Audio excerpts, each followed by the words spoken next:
सुल्तानपुर में विधानसभा चुनाव से पहले सियासी समीकरण बदलने लगे हैं। इसी के साथ शुरू हो गया है दल बदलने का खेल। सुल्तानपुर के कद्दावर नेताओं ने दल बदलने का खेल शुरू कर दिया। कोई बीजेपी में शामिल हो रहा है तो कोई बीएसपी के हाथी से उतरकर सपा की साइकिल पर सवार हो रहा है। सुल्तानपुर की सरजमीन सियासत के लिए मजबूत मानी जाती है। शायद इसीलिए कई नेताओं ने अपनी पुरानी पार्टियों को छोड़कर सपा का दामन थामने में ही भलाई समझी। नमस्कार, मैं हूं मोहम्मद आसिफ दुलार और आप देख रहे हैं न्यूज टाइम नेशन। मोदी लहर आते ही यूपी में बीएसपी की जमीन खिसक गई।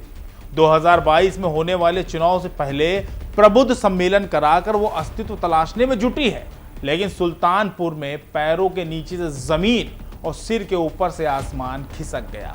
बीएसपी के टिकट पर 2 बार कादीपुर से विधायक रहे भगेलू राम बीएसपी के हाथी से उतरकर सपा की साइकिल पर सवार हो गए।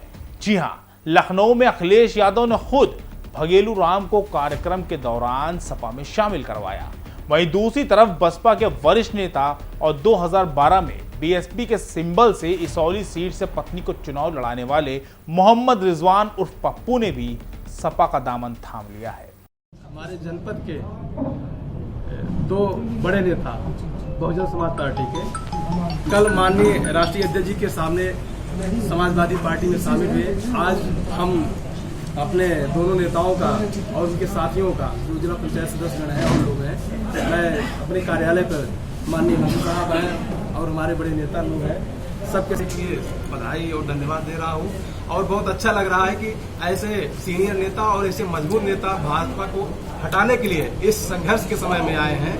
मैं बहुत बहुत धन्यवाद देना चाहता हूं अपने नेताओं को समाजवादी पार्टी में शामिल।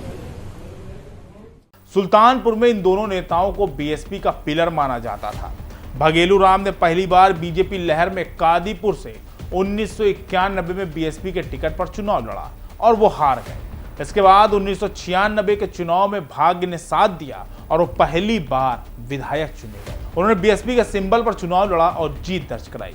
इस बार भी उनके सामने बीजेपी के टिकट पर रामचंद्र चौधरी ही थे। उन्होंने बीजेपी उम्मीदवार को 9,902 वोट से पराजित किया। 2002 का चुनाव आया तो उन्होंने बीएसपी के टिकट पर चुनाव लड़कर बीजेपी के काशीनाथ को 6,457 वोटों से हराया। 2022 में किसकी सरकार बनेगी?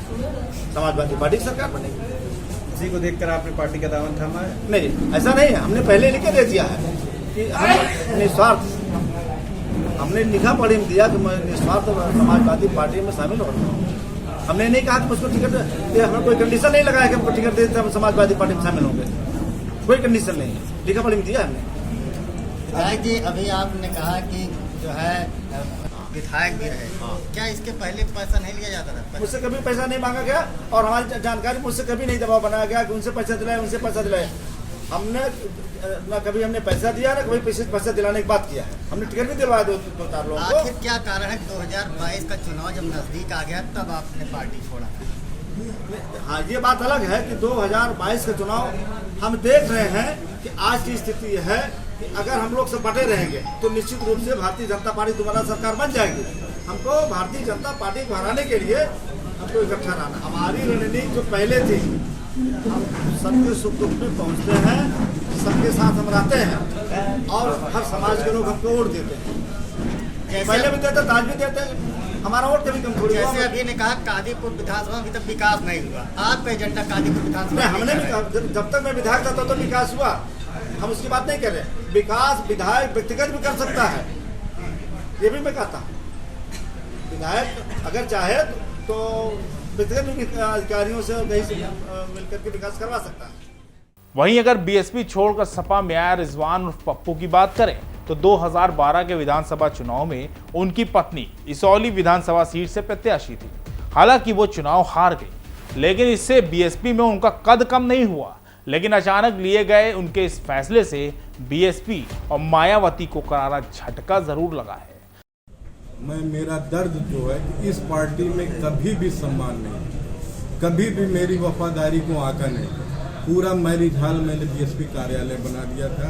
आप सभी पत्रकार बंधु मेरे मित्र जानते हैं कि पूरा कई साल तक जितनी मीटिंगें होती थी बहुजन समाज पार्टी की, उसी में हुई थी। और हम लोग जिस लायक, मेरा परिवार, मेरे दोस्त यार रहते हैं, पार्टी के लिए सब लोग रातों दिन लगे रहे, लेकिन ना उसमें कोई सम्मान मिला, न कोई वफादारी की कीमत समझी जाती थी। जैसा कि हमारे बड़े भाई पूर्व विधायक भगेलू राम जी ने कहा कि सिर्फ पैसे को ही अहमियत दी जाती है। बहन जी का अपना निजी मिशन है, वो उनका चलता रहा। पार्टी का मिशन उन्होंने एकदम छोड़ दिया था। पार्टी के मिशन से हटकर जब उन्होंने काम करना शुरू किया तो हम लोगों ने देखा कि समाजवादी पार्टी, जो आज हर समाज के लोगों को इज्जत और सम्मान दे रही, हर समाज के लोगों को आगे बढ़ाने का काम कर रही है। रिजवान और भगेलू राम के सपा में शामिल होने से बीएसपी को करारा झटका लगा है, लेकिन इनका यह फैसला कितना सही साबित होगा, ये तो आने वाला वक्त बताएगा।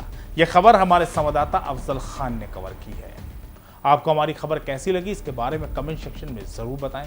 अगर आप हमारी खबर फेसबुक पर देख रहे हैं तो उसको लाइक और फॉलो करें, और अगर यूट्यूब पर देख रहे हैं तो सब्सक्राइब करके बेल आइकन जरूर दबाएं।